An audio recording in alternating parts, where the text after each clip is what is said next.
For 100 years after slavery was abolished in 1865, black people were labeled and kept aside. They used segregated bathrooms, sat in the back of the bus, entered through the side door of the theater, but above all, no black students were allowed to go to decent schools that white students attended. The history of the Little Rock Nine is a significant example of fighting for a right while bearing the responsibilities that come with it. They had the right to get a better and equal education with whites. They were responsible enough to tolerate all the violence and threats that were directed at them. Furthermore, it was the responsibility of the mayor, media, and president that supported the cause affecting the crisis notably.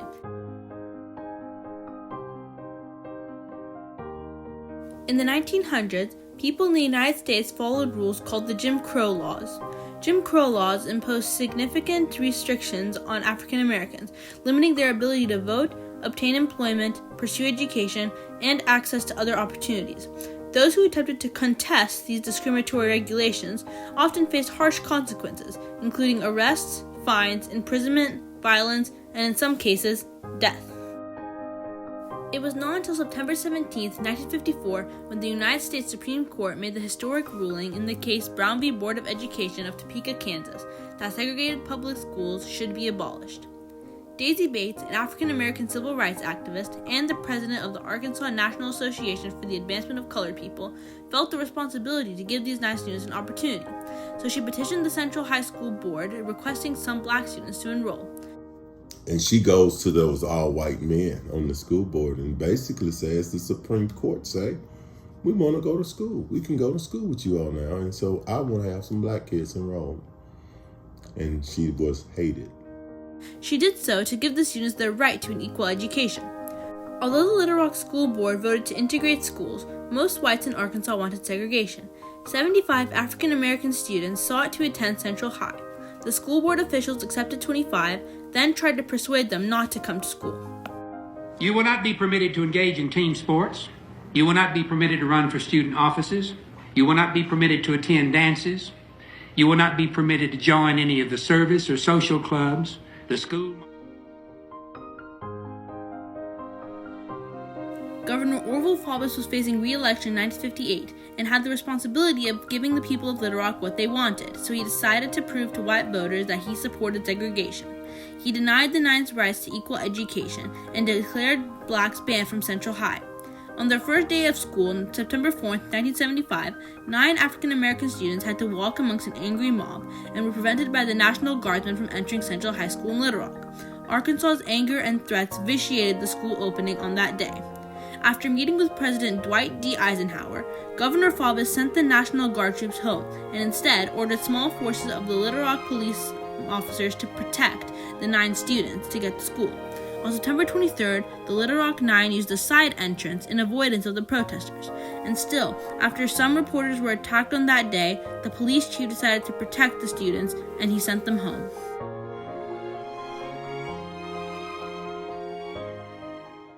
President Eisenhower could not trust the authorities in Arkansas to protect the Little Rock Nine. Therefore, he decided to send the paratroopers of the 101st Airborne, the Screaming Eagles, on September 24th into school. Although it was 3 weeks into the school year, the Little Rock Nine were finally allowed to attend their first full day of classes. Most people think the worst happened on the first day. Yeah. But it was much more than that. In the 1957-1958 school year, most whites were concerned their Southern way of life wouldn't last long. We were attacked in the hallways, in classes, in the gym. The boys were knocked down and kicked right in front of the principal's office. I walk down a corridor and I see projectiles, or the absence of projectiles. I don't see the faces that are approaching me, or the faces that people are making at me as they're approaching. And sometimes I don't even hear what's being said. It's just like a robot. I know I have to get from this point to that point, and you try to do it as quickly as possible without reacting to what happens. If you get hit by something, if something is sprayed on you or spit on you, or you just try to go through it, get to your destination. There were a few students who attempted to befriend us, but they also were intimidated and harassed, and their families, businesses were threatened with them having much or anything to do with us. Gone into the school. October 28th, Elizabeth shoved in the hallway. November 20th, Elizabeth jostled in the gym. November 21st, Elizabeth hit with an implement. December 10th, Elizabeth kicked. December 18th, Elizabeth punched. January 10, Elizabeth shoved on the stairs. January 14, Elizabeth knocked flat. The attacks on us were coordinated and planned ahead of time, and they passed out printed cards, they passed out pamphlets, so that we knew that there had to be adult involvement.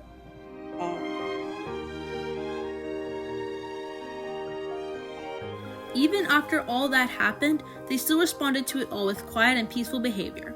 And do not give the perpetrators the satisfaction of responding or reacting to it. So that gives you kind of a dead face. It's like, as I said, Walking Dead in a way. There's nobody that you can smile at because it's dangerous for them. And the rest you really don't want to look at. So. The Little Rock Nine knew that they had the responsibility of going to college. That meant they had to continue their education, so they focused on their studies and they all graduated. Ernest Green, the only senior, graduated on May 29th of that year from Central High School. He graduated along with 601 white students, being the only black. No whites clapped for him when he received his diploma, only the support and love from his family and Martin Luther King Jr., who attended this memorable event. And I quote, "I knew I was walking for the 8 students that were there."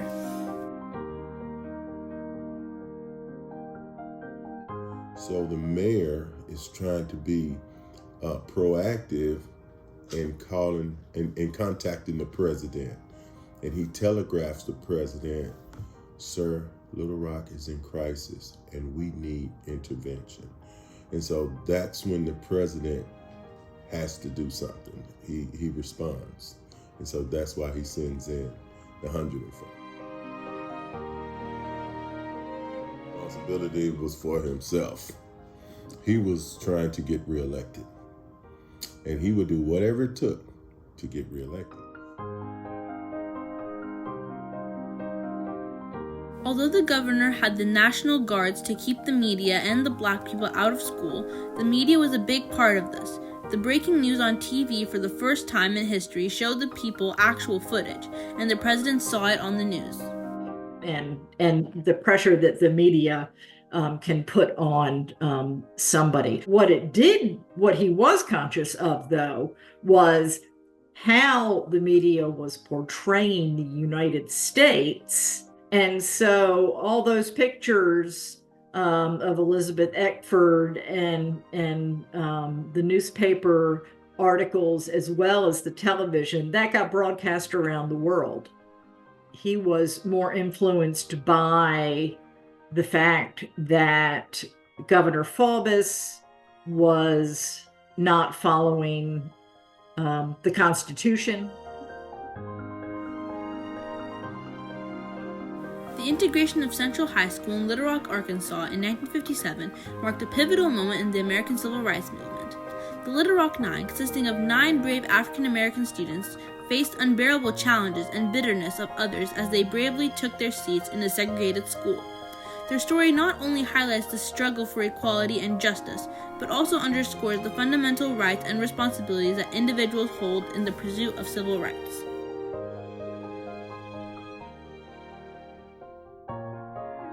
In 1999, the Little Rock Nine were awarded the Congressional Gold Medal, which is the highest civilian honor awarded by Congress. Nowadays, America has elected black mayors, governors, senators, secretary of states, vice presidents, and even the president of the United States. We all paid prices, but we all gained. Because I believe you're always where you're supposed to be to learn the lesson you need to learn. So, hey, Little Rock was a lesson, baby. That was a lesson. A lesson that I can't forget. But a lesson that serves me.